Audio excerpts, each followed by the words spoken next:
Oh, this was a bad one.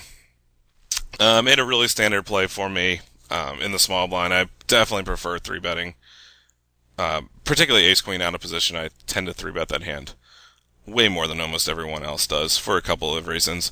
I think that when I get called and someone is in position, that I'm only going to be called by worse, or certainly all worse ace X's, which does give ace queen a lot more value. And secondly, if I get four bet, particularly by this player who is quite tight, under the gun and under the gun +1, then I can make a rather easy fold, and ultimately will save myself a lot of money.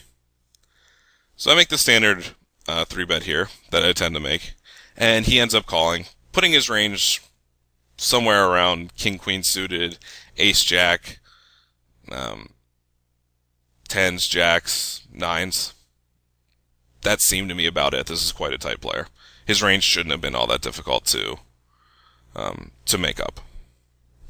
So I make a very standard C bet. Really happy to get the money in, quite honestly. He could have pocket nines. I actually thought that he would fold pocket eights pre-flop, which did make the rest of the hand more interesting. But I'm happy to get the money in, although I don't expect him to be bluffing a ton of the time. The turn's a 9. I actually ended up underbetting the turn in the hopes that either he would continue to stay in with a hand such as jacks, tens, maybe even queens, or that he would just shove over me with a hand such as ace jack, something like that. He ends up making a small raise here, and this is where I completely let my strange bet sizing determine the hand for me much more than I did. Much more than I put far too much weight in it. In that I was like, okay, I bet such a small amount that he's going to be raising me here with just about anything for a bluff. So I was happy to call down the turn. What I should have been thinking is, this is a very tight player that's raising me on this turn. It doesn't make a ton of sense. I don't think he's ever going to be raising ace jack, and I think he's going to be folding far, far more often with a hand such as tens or jacks than he would be raising those sort of hands. Therefore, really, what am I ahead of here? Finally, I just couldn't see him raising a hand such as pocket nines in the situation, or pocket eights, and I didn't think that he would call with a hand such as 9-8 or 10-9. So I was stuck with the question of, okay, I don't even think that he can have ace king here, so I guess that he's turning, jacks and tens into a bluff.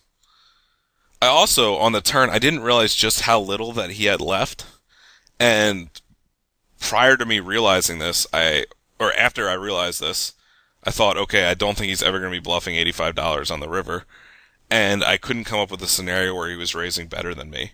So therefore, I just stuck in $85, hoping that he'd make a hero call with ace jack, or that he wouldn't check back ace jack. In hindsight, totally let the importance of my bet size on the turn overwhelm the rest of the hand. This is a tight enough player where he could conceivably call with a hand such as ace king, and is just getting the money in that way. And secondly, I just think from a solid regular that's multi-tabling, and in general not a guy that really wants to mix it up with me all that much, is that I just never think that he's going to be bluffing this particular turn on this particular dry board with a bluff. Therefore, possibly actually, looking back on it, there's a chance I could even fold the turn. Certainly I should never be just throwing all the money in on the river. And if he does bet the 85 all in on the river, I should be folding. He shows up with quads that was just a full house on the turn. I really never even put pocket eights in his range here. I thought that he would fold that, quite honestly, or pocket sevens.